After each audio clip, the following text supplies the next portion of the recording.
Welcome, welcome back to Crafting a Meaningful Life. I know you get tired of me saying this, that every single time I have this most amazing guest, but it's true. I don't know how I get these wonderful people. And today, this person is such a dear friend of mine, and I know that you are going to love her as much as I love her, and that you are going to find her wisdom deep and thoughtful the way that I do. And then on top of all of that, her ability to simply share and be vulnerable. It's our gift today to have my dear friend, Emily Bell McCormick. Welcome, welcome, Emily. Thank you, Mary. I'm so excited. I've been looking forward to this. Spending an hour with you is a dream. So when I first started my podcast, which is now 6 years ago, can you believe it? I've been doing this for 6 years. Crazy. About year 5, I became aware of you. And I thought, someday I want to have Emily on my podcast. And then at year 4, I thought, I now have met her. We're becoming good friends. Maybe I can invite her. And I finally, this year, just got to the point where I'm like, Emily, will you be on my podcast? Oh, and I got to the point where I actually was high enough in your esteem that I got to be on this podcast. No, you from the get-go you have been, girl. What are you talking about? I love it. So, it's interesting and I think that's such a great place for us to start. Oftentimes, particularly as women, we take this look as we look at other women and like, oh, someday I will be cool like them. Yeah. And even though you are probably 25 years my junior, I always think, oh, when I grow up, I want to be Emily Bell McCormick. You know what I mean? Well, it goes both ways on that one. You're a powerful and so, as we open ourselves to vulnerability, to being willing to look at each other and share from those real points of view and our hearts, we realize that we have way more in common than we have apart. Yeah. And I think that that's one of the things I see you doing in your life right now. Stepping into that place that says, I'm here and you're there, but truly, aren't we one? Yeah. Can't I care for you? Am I Yeah. not my sister's, my children's keeper, Yeah. my brother's keeper, my mother's keeper? Can't I be as concerned for you and what's in your life as I am for mine? Yeah. No, I agree. I think that's one of the most important concepts in this world, right? To have a meaningful life is to feel that attachment to our sisters, to our brothers, and know that that attachment is there so that we can help each other out. I want everyone to know just how cool you are. So let's start with this thing. Okay. You are in the middle of this incredible project called the Policy Project. Right. At some point in your life, you made a decision to shift directions. And that's what I want to start with, and I want to know more about than you can possibly imagine. So where were you, and what was your life consisted of? And then what created this shift that all of a sudden, all over the state, people are talking about the Policy Project. And if you want something done, give it to the Policy Project. And now you're like the icon of the state. Everyone just like, oh, I want to be part of the Policy Project. So tell me about that whole process.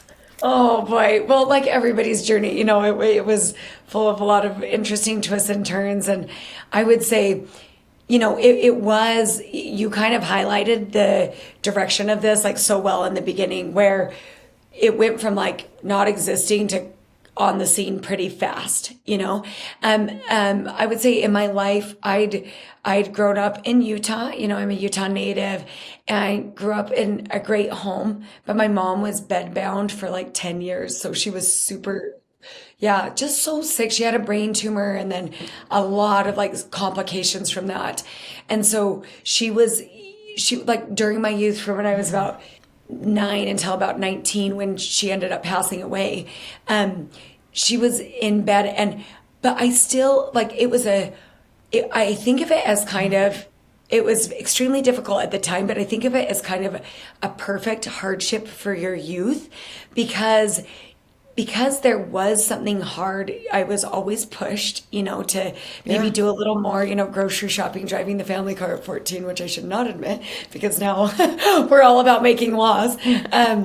But, doing some of those things, but still very protected. I felt safe. I felt loved. I felt like my community cared for me. And so I think I really, really benefited from those things. And as I went to, I kind of give thanks to my surrounding community for getting me to go to college and kind of pursue an education, because that's what I saw. Nobody was telling me, you have to do this. But I think what happened was when you live in an environment where the people around you are doing things, you kind of follow along. And that can be for good or bad, right? That can be on either side. Right. Either way. That. Yeah, because we see that. And so I went to college. I think I'm kind of have a practical part of me that was like, I just need a job where I can make money. So, I saw pretty up close and personal that like life requires money, and we had these crazy hospital bills and all this stuff. I remember that being a little bit of a stress when I was young. And so just having that awareness was good. I ended up pursuing journalism in college, and yeah. And so I think that was good because it like sharpened my, kind of ability to see a story. I think that's what that was, right? Because you start thinking of life in stories. And so I did that, and then worked for a little while in like marketing, and then went to grad school, did communication.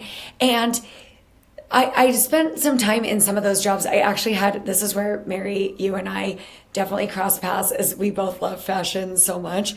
I started. What are you talking about, girl? Like, I don't know. I'm looking at like the fashion icon of Utah here. And so I acted on my love of fashion and started a fashion company, like an apparel company back in, my gosh, was that like 2003? A long time ago. And we created these like, dresses and anyway, it was really fun. It was called Shabby Apple. It was a thing for a minute. And then I actually, I got super sick. I was having kids at the time. And I know you know what this is like because of the culinary business that you had. But I got really sick and I was super afraid. I think my mom had died and I was afraid, my gosh, if I die, I'm concerned about spending all of my time on this, this apparel company. And I'm worried about my kids. And so I thought I was going to die. There was like weirdly a kind of high chance. It was like a 33% chance that I wasn't going to make it. And so it freaked me out. I got into that zone of like, my gosh, my mom died young. I'm going to die young and leave these little kids. I'm freaked out. So I sold the fashion company. And then as I like recovered, I ended up being fortunate and blessed, and I recovered from that. And as I kind of I went into consulting and did that. But what I think I started seeing was that I'm really attracted to understanding life experiences that are not my own. I'm very, very interested. I grew up in Holiday, Utah, but I'm really interested in like a kid growing up in Detroit, Michigan, or in, Omaha, Nebraska, or just somewhere else, somewhere that like a life that is not my own. And so I got, I've always been interested in listening to books and reading newspapers and things that talk about different life experiences, like anything from a sister of a gang member in LA where it was like her reality was just so different. Her brother dies young, and what does life look like for her? And what common threads do we have between our two lives? And I think like Mary, the way you introduced this was perfect, because I think ultimately what we find is there are a lot of common threads. Like humans, we have the same needs, no matter if we were born in LA into a family that would be more, more likely to participate in a gang activity, or if you're born into a highly religious family in Holiday, Utah, or Salt Lake City, Utah. You've got like we share the need for receiving love and sharing connection with other people. Like that's ultimately what it is. And so that was kind of the beginning of the idea behind the policy project. And I can go into that if you want me to, or wherever you want to take it. Okay, so many questions. First of all, I had no idea. See, this is where you start to build commonality, that your mother was ill for, those are pretty critical years through your growing up, at 9, and then through puberty, and as you become a woman, and then the teenage difficult years, and you're dealing with all of that at the same time while your mother is very ill. Yeah. And I had no idea about that, Emily. And when we get to sit and talk with people and each other, I now know something about you that I will carry in my heart. And the struggle that you had, which clearly you turned into one of your greatest gifts. Right? Yeah. Yeah. I really see that, because as you grew, you were afraid, and then you walked through that, because as mothers, we think, okay, just let me live until my children are grown, and the rest of it's all gravy. I don't care if I live after that. Just let me live. I think every mother has that moment, and you had to pass through that. Yeah. Wow. Yeah, and it was. I mean, you're right. There were some very dark moments, but I think one of the interesting things in life is just if we're not pushed too far, and some people are given an unfair plate, right, where it's just too much, and some it's people very really difficult. are given more than others, without a question. And we love to think that life is fair, but it just isn't. It is. And I think I think I was fortunate to be pushed just enough that I had to put some effort into life, but not so hard that it broke me, Yeah. and that was a gift to, because I think those challenges, we really can kind of grow from them and develop a resilience, or they can destroy us, and so I think, just having the supports and things I needed definitely helped me through those times. But you're right, like being a mother, there's a lot of fear about, like, I can't leave my kids here. I just can't leave them. Yeah. Mm-hmm. I feel like I'm in the gravy time now. Yeah. My kids all did all the things they were supposed to do, and now they have their children, and I have grandchildren. And really, I want to stay, but this is my gravy time. Yeah. And I love that. As I look at, you're unique, so let's not pretend you're not. So a lot of people, go to college. A lot of people go on and get different degrees. A lot of people do it in journalism. A lot of people go on to learn how to communicate. Yeah. But that does not equal compassion and the desire for true empathy. That's what I want to know, Emily. What turned that tide to where that you felt that inside, that yearning to, I want to know your story? Yeah, that's a great question, and you're absolutely right.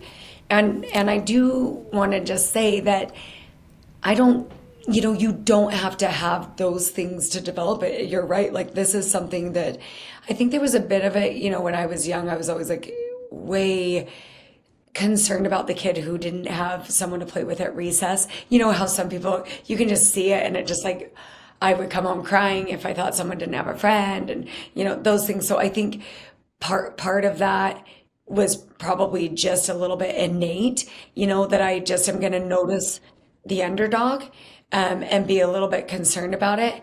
But I think as I grew and as I had the opportunity to just expose myself to those stories, I think it is an ability that a lot of women and men have, but just being able to say, like, what if I were born in that situation? Like, being a little bit less impressed with ourselves and the things that we've had access to, recognizing a little bit more that, like, man, some of those things, like being able to go to college is a gift, and if I had been born into a different situation, it wouldn't be.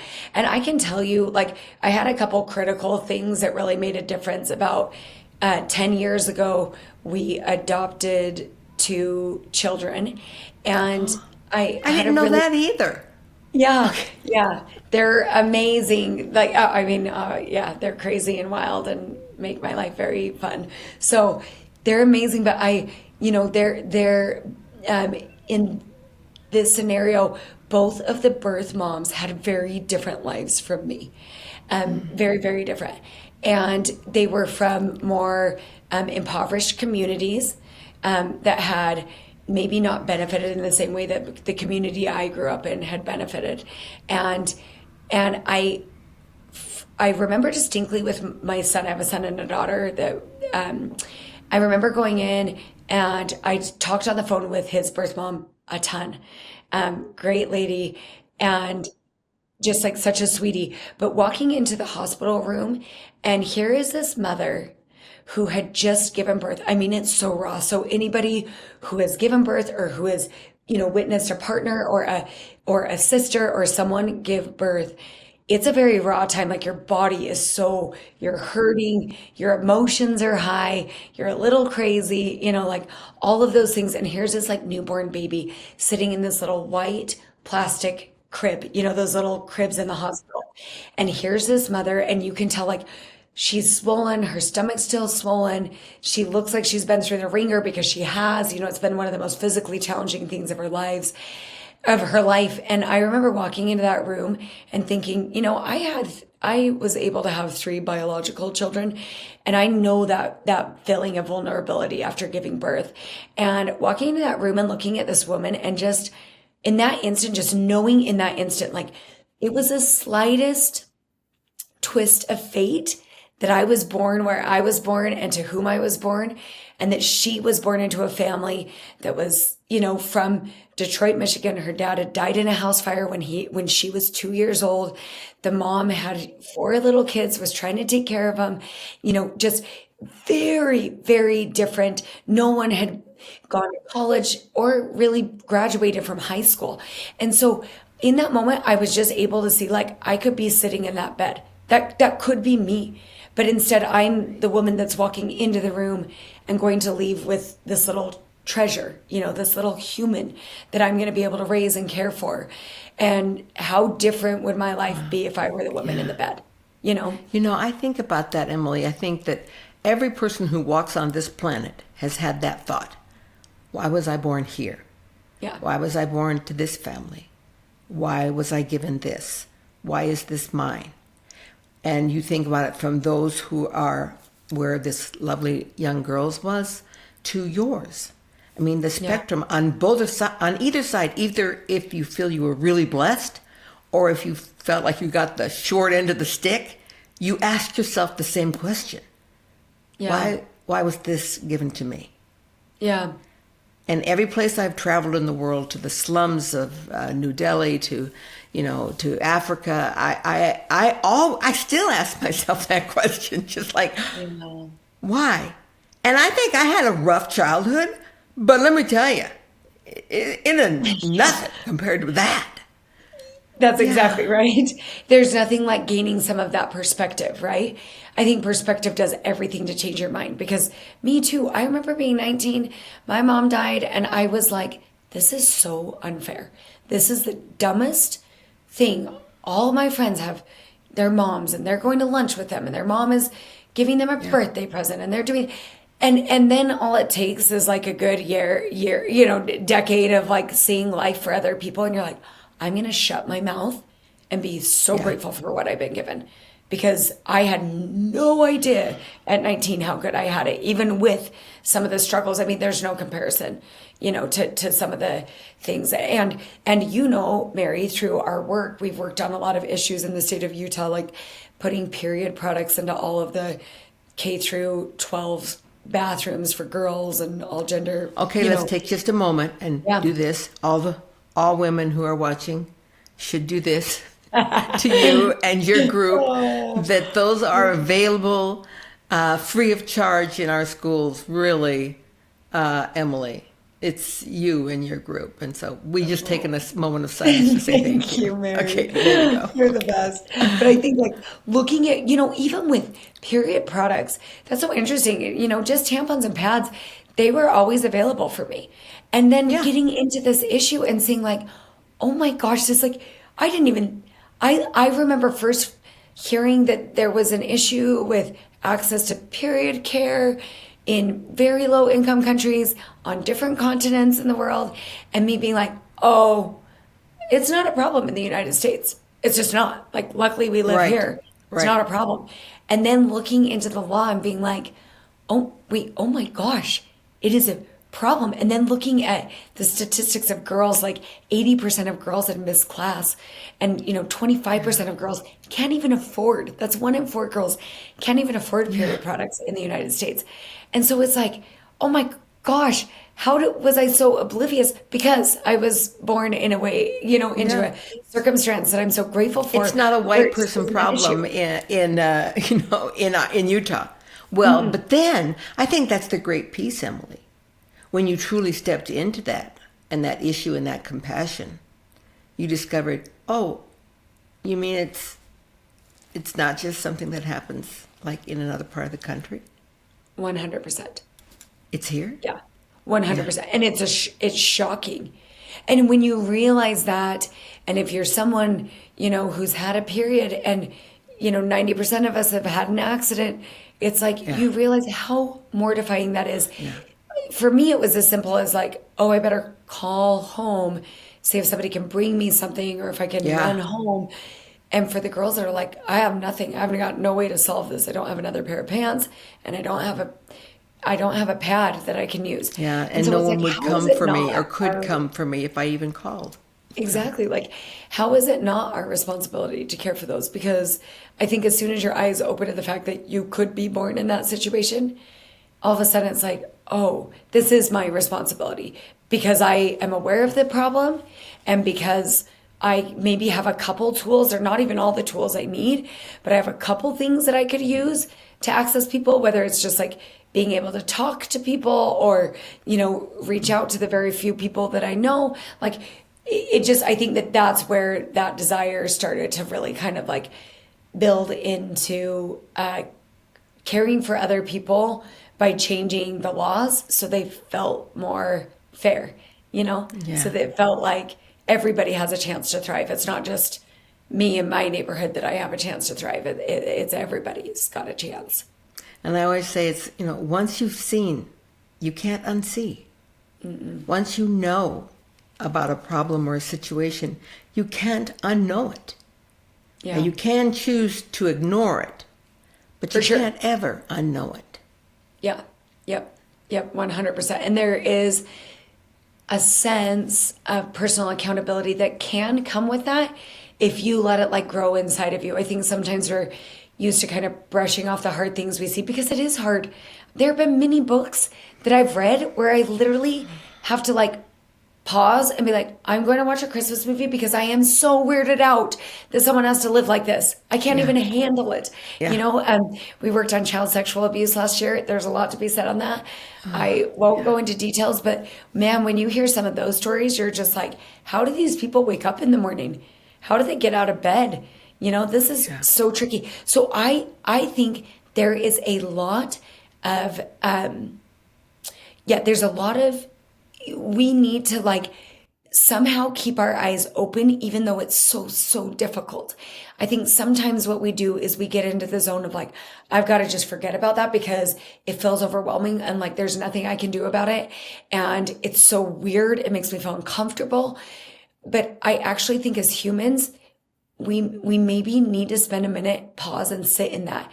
And something I've told myself over the years when I encounter those really hard stories are like, if that person had to live it, I have to be okay learning it.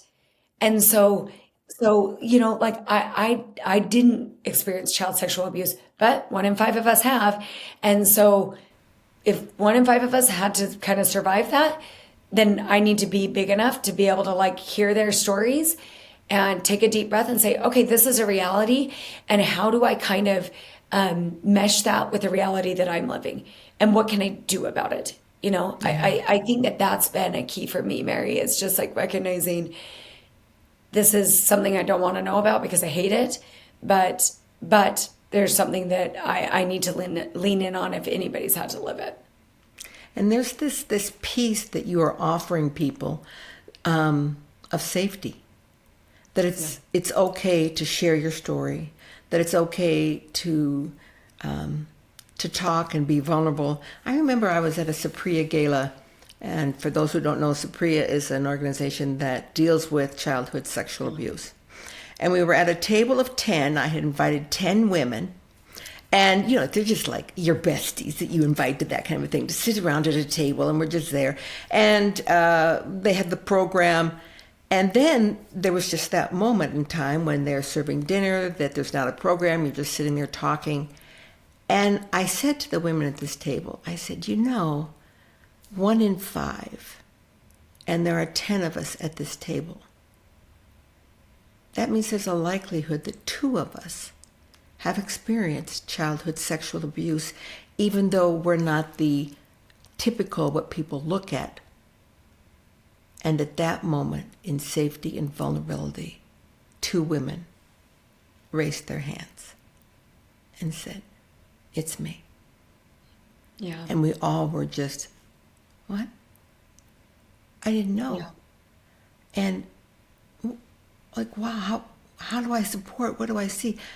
Now, every time I'm with those women, I don't think, "Oh yeah, you're the one." Right. I just think, "Oh, come here. I just need a moment to just hold you in your beauty and your essence." And so once you see, you cannot unsee, but it can spur you to action, which is exactly what you did. So tell us specifically about what the policy project is. Yeah. So I love that story, Mary. That is like so powerful. I love it. As I was kind of going down this path of like, okay, I just started seeing these stories. They actually started to haunt me. So when we're talking about like the ability to sit in someone's story, or like learn about it, it started to become like pretty haunting to me. And I had been, probably like you and a lot of other amazing people, I'd always tried to give back in ways I could, co-drive or feeding people who needed a meal, or, helping a family who's recent refugees to the country, things like that are kind of things that need to be done and that are really important. I'd done that a bit, but I actually would say I was pretty haunted. I had a lot of 2 a.m. wake ups, just panicking, like, how are we going to change this? Like, how many coats do we have to give away before no one will need a coat again? And how many meals do we have to serve before no one needs another meal? It like the math isn't working. It's not, how is this being solved? And, for me as an individual, I can really only reach, 2 to 10 people. It's hard to reach a lot of people.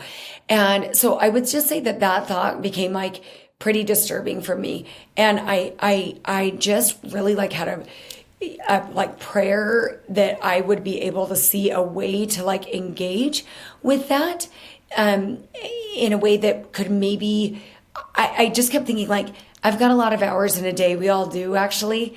And so how am I leaving this world? And like, what can we change? And it took me a minute. I don't have a background in politics. I'm not an attorney. I don't know any of those things. Yeah. When I realized that and that you were doing what you were doing, I'm like, bam. She's such a powerhouse, Oh no, I was just like dumb enough to think I could do it. So sometimes that like being naive is a benefit, Yeah. So I think I through a series of like reading about apartheid, which was this like terrible system of government in South Africa, where 90% of the people had 10% of the wealth, and 10% of the people had 90% of the wealth.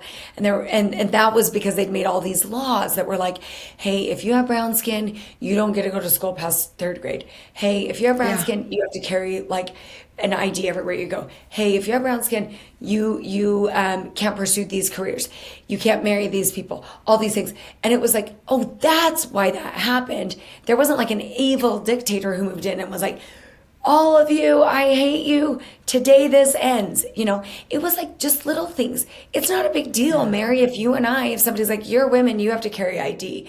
We'd be like, that's so weird, but okay, it doesn't really matter. But then if they started taking away all of these other rights, like now you can't be educated, now you can't do that, it really has a huge impact.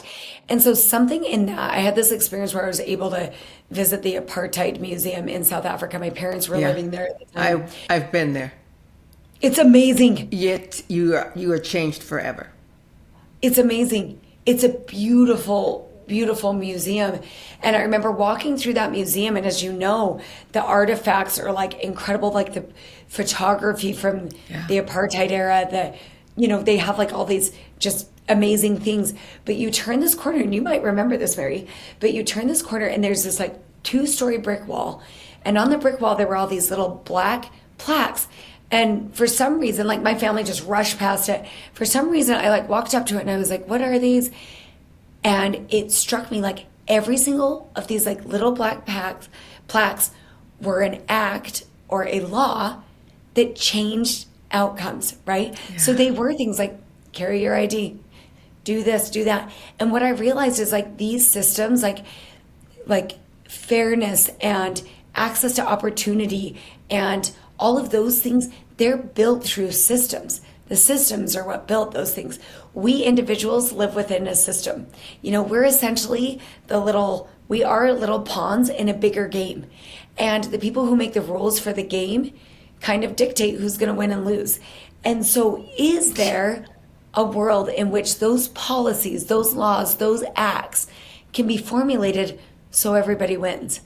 So everybody has access to opportunity. So everybody has power to control their lives a little more. They're able to find jobs. They're able to go to school. They're able to care for their families and stay with their families. And so I became very fascinated with that. And then I think when that combined with me seeing this need for period products to be everywhere, I realized like this has to be an organized effort, and it's got to be bigger than just me, because I don't have the power to change this. It's got to be all of us leaning in. We need a team of smart people. We need, and people who have talents I don't have. I don't know how the legislature works. I don't know. I don't have a social media following of 100,000, like those kinds of things. It was like, could we gather a group of people, and at the time it was all women, who can lean in and use their talents to totally change the lives. And so like Mary, we were working on some of our outcomes when we did change that law around period products in schools. Now 365,000 girls now have access to period products. So instead of impacting one life, we impacted lives from Kane County to Daggett County to Paiute, all over the state of Utah in one quick action, because people leaned in and they helped with this. And now no girl should ever have to go home from school because they didn't have a period product. So hugely, hugely impactful. So what I love about you and the policy project and what you're doing, the impact that you're having is massive. So as I look at that, I think, okay, I could donate period products to a school for a year, and I could do that little thing. Do you know what I mean? Yeah. But what about everyone else? Yeah. And you are taking a problem and taking it to like the gazillionth level and saying, I want to affect this with policy. How we change policy, not just asking people to continue to give, but if we change policy, then it becomes the norm. Yeah. And within a few years, people are going to be like, oh yeah, of course we have free period products. Didn't we always? Totally. And now when you're there on the Hill this year with like, okay, we need to have a school lunch for everyone, we're like, and in 5 years, we're like, well, didn't we always do that? Totally. And the other big thing that you're working on this year is no cell phones in schools. Right. But when you actually get that done, Emily, in just 5 years, it's going to be like, did we used to allow that? Totally. It will become policy, will become the norm, which is both of us have seen the effects of cell phones and social media and everything else, not only in schools, but just in our lives in general. So how's that going on the Hill? Oh, good. Because we're in the middle of the legislative session. Yeah, So. and you know this, it's only 45 days long in the state of Utah, and so it is such a burn. I mean, you are up until 11 at night and Yeah. getting calls, and then early in the morning. So it is crazy, but I will say, yeah, like you said, we're working on cell phones this year and making sure that in the classroom, kids are paying attention. So, individual schools and stuff can kind of work around some of those other things, like what needs their students have. But really, I was in St. George just this last week. I taught 2 classes there. One was, it was so cute at Dixie High School. They asked to have us come speak. And so went in, first class was great. I was like, oh boy, maybe we don't actually need this policy. Like, they were so good. Yeah. They were so engaged. Next class comes in, it's a couple classes, 50 students, and kids are watching movies with the volume on. They are showing each other reels. Oh, 100%. It was so good for me. The teachers that said, put your cell phones away, I am basically shaming them into putting their cell phones away, and they still didn't. I was so annoyed. Wow. I was so frustrated, but I was also like, this is a gift because now I can see this is crazy. Like, teachers are battling this. And one of the students observed, and I thought this was such a beautiful observation. They're like, our teachers don't we have a couple teachers that don't even teach. They teach for 20 minutes and then tell us to get our cell phones. So having a policy like this will hold students accountable for being present in class. And it will also hold teachers and administrators accountable for teaching and making sure that you're preparing lesson plans and making sure that, and most teachers are amazing and most students are amazing. But we've all, like you said, you and I included, we've all gotten a little sloppy in some of our habits. Yeah. We could do better. So I have a personal story about this. Yeah. My second son, Caleb, lives in Lehigh with his wife and 4 children. And they personally decided this was horrible that schools allowed cell phones in their classrooms and around. So they looked for a school. And now, for the last 4 years, they've driven their children to Draper every single day so that they have a school. And now they're at American Preparatory Academy, so they don't have cell phones in the school. And that was their choice. And that they were committed as a family and as parents to do that. But if you can imagine when this becomes policy, and we see the change that's happening, what it'll be like. You mean we used to do that? What were we thinking? Oh, that's what I think. And you're exactly right. And families shouldn't have to drive, their kids somewhere else and put all this effort into finding it. And I do think, Mary, the reality is we should have done it 10 years ago. Yeah. We did not know what we had in our hands. We had no idea. We didn't. We had no idea. And another one of the things that I work with is teenage suicide with Promise to Live. Huge. And it's when she first told me this stat, I was like, what the monkey? I can't even imagine it. So from the advent of social media, 2010 to now, teenage suicide is up 70%. 70% since the advent of social media, and we're doing nothing? Nothing. We're doing nothing. There are hardly any laws right now around this, and so we just need to even when I was in that classroom, Mary, and I felt like, this is so disrespectful. This is so rude. I was like, what am I saying? The system failed them. We are the adults. They are children. We're the adults. So we need to help guide them and say, not an appropriate place to have your cell phone out. You can use it, obviously you've got a lot of hours in a day that are not in school. Use it during those hours. But this is not the appropriate time. How would they know? Kids don't know. They need to be instructed. You and I were instructed on the things we do. and so helping them out, and it's really should end up being a really big help, and helping them be able to understand, and develop their natural curiosity. I kind of die. A lot of my kids are teenagers right now, and I feel like there's something lost to the phones because I didn't know what I was giving them, Because as parents, I bet you have heard this thousands of times now that you're going to put this law in. But I want to be able to contact my children.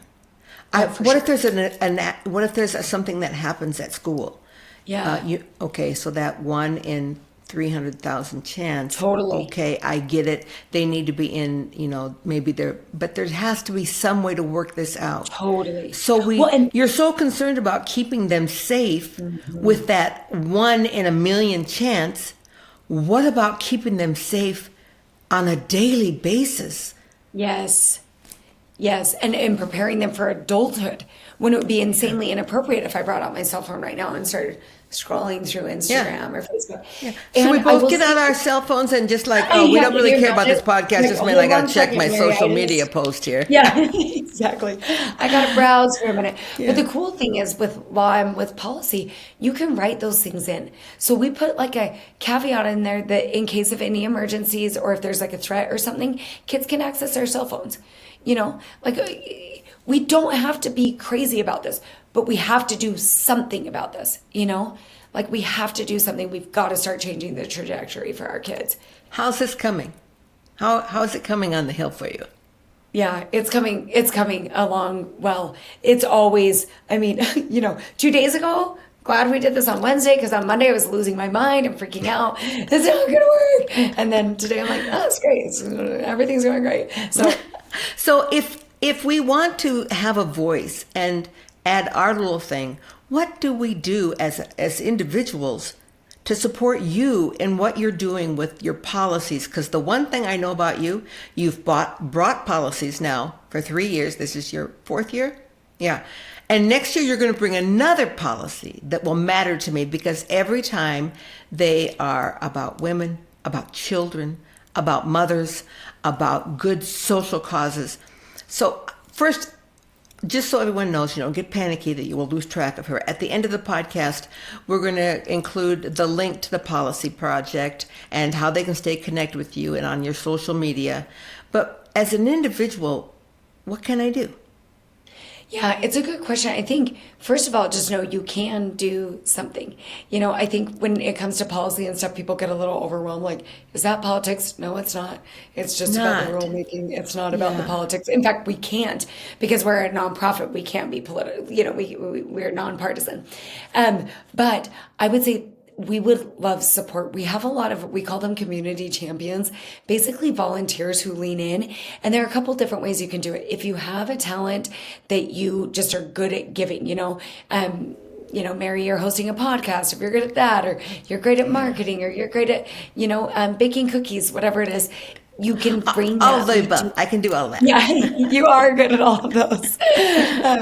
But we want you to bring those talents and bring what you have and add it to the cause. So on the website, we have a volunteer form that you can fill out. And we love when people volunteer. I think that's one of the biggest things. We also host events all over the state of Utah. That's a big part for us. We don't ever want to be just Wasatch Front. So we try to hit all over the state. Please lean in and come. Just your presence there lets legislators know that you care, and that is a normal, healthy citizen of the state of Utah. You really want to see this change happen. And I cannot overemphasize how important that is for them to see people show up at these things, because the bodies in the room matter. They just do. Yeah. And 25% of my listeners, 85% of them are women, okay?